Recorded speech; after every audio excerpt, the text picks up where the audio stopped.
नमस्कार दोस्तों, मैं हूं शिमोनी थरट। स्वागत करती हूं आप सभी का एक बार फिर से शिमोनी एंगल पर। दोस्तों, विधानसभा चुनाव में जीत किसकी होगी? बीजेपी, कांग्रेस, एसपी, बीएसपी या फिर आम आदमी पार्टी? ये तय नहीं है, मगर हाँ, एक चीज जो तय है वो है पेट्रोल, डीजल और रसोई गैस की दामों में बढ़ोतरी। और इसके लिए मेन स्ट्रीम मीडिया ने सरकार की तरफ से फील्डिंग भी चालू कर दी है। पेट्रोल का भाव बढ़ेगा, 10 रुपए जैसा बढ़ेगा। 10-12 रुपए तो बढ़ेगा ही।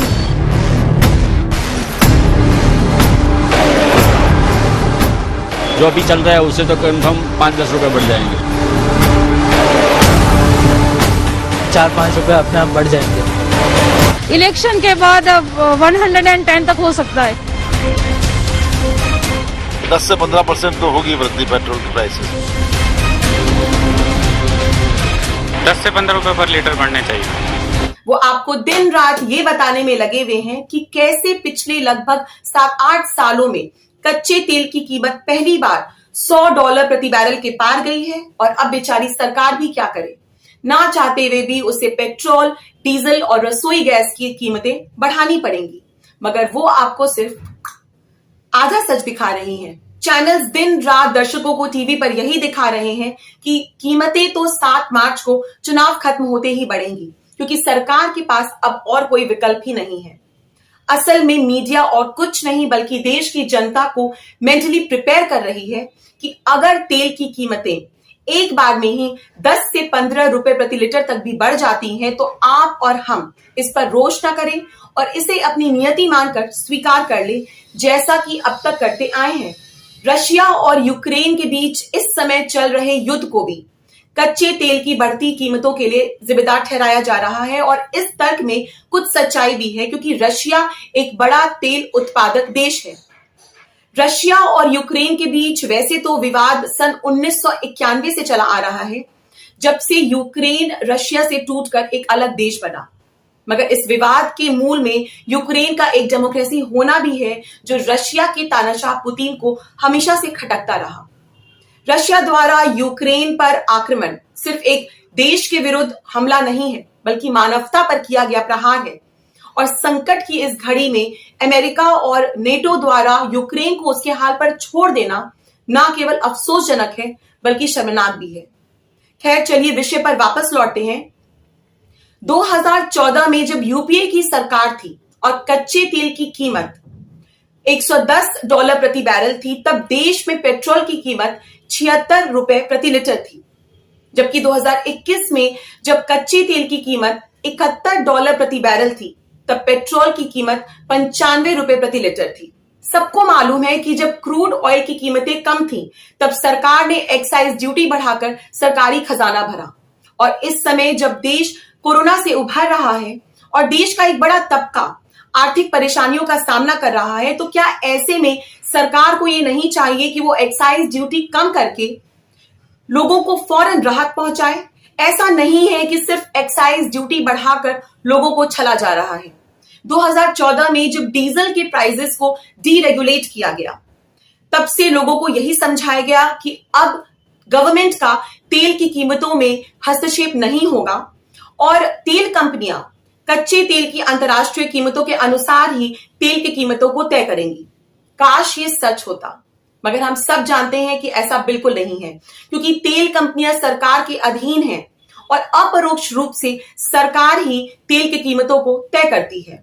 जब इंटरनेशनल क्रूड प्राइसेस बढ़ते हैं तब तो तेल की कीमतें बढ़ा दी जाती हैं, मगर जब क्रूड प्राइसेस घटते हैं तो एक्साइज ड्यूटी बढ़ाकर सारा मुनाफा गवर्नमेंट कोफर्स में चला जाता है और आम आदमी देखता रह जाता है।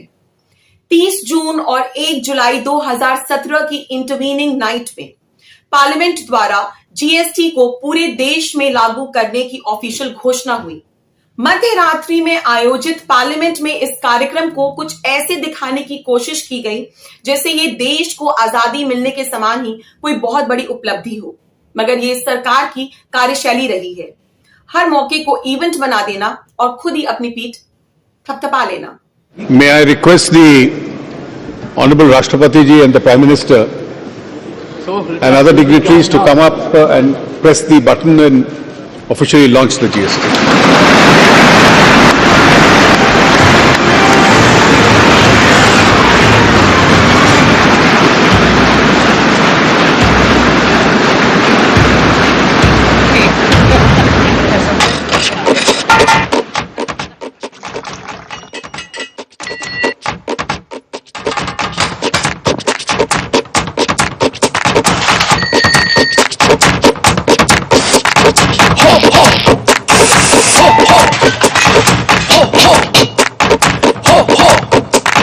ताता तिरकट दिन ताता तिरकट धा धाती ना तिरकट दिन।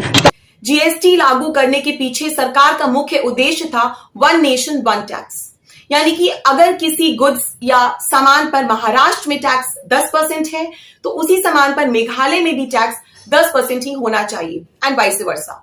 सेंट्रल गवर्नमेंट ने सभी प्रकार के गुड्स और सर्विसेज की अलग अलग कैटेगरी बना दी और एक HSN कोड के अंतर्गत सभी वस्तुओं और सेवाओं पर कैटेगरी वाइज जीएसटी स्लैब तय कर दिया। जीएसटी लागू करने के पीछे सरकार ने यह तर्क दिया कि इनकम टैक्स जो कि एक डायरेक्ट टैक्स है उसको छोड़कर सभी प्रकार के इनडायरेक्ट टैक्सेस जैसे कि वैट, एक्साइज ड्यूटी, सीएसटी, चुंगी, सर्विस टैक्स और सेस हट जाएंगे और सिर्फ जीएसटी रह जाएगा। इससे व्यापार करने में सुगमता होगी, आम जरूरतों की चीजें सस्ती होंगी और जिन गुड्स और सर्विसेज पर आप टैक्स दे चुके हैं उसका इनपुट आपको मिलेगा जिससे कि आप पर टैक्स का बोझ कम होगा।